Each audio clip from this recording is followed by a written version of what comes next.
Disabling two-factor authentication on Snapchat can help simplify your login process. Follow these steps to turn off the security feature. Step 1. Open Snapchat. Launch the Snapchat app on your mobile device and log into your account if you haven't already. Step 2. Access your profile. Tap on your profile icon located in the top left corner of the screen to access your account settings. Step 3. Go to Settings.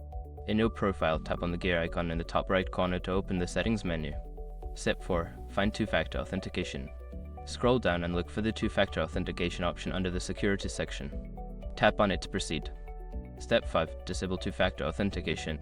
You will see an option to disable two-factor authentication. Follow the prompts to confirm your choice and complete the process.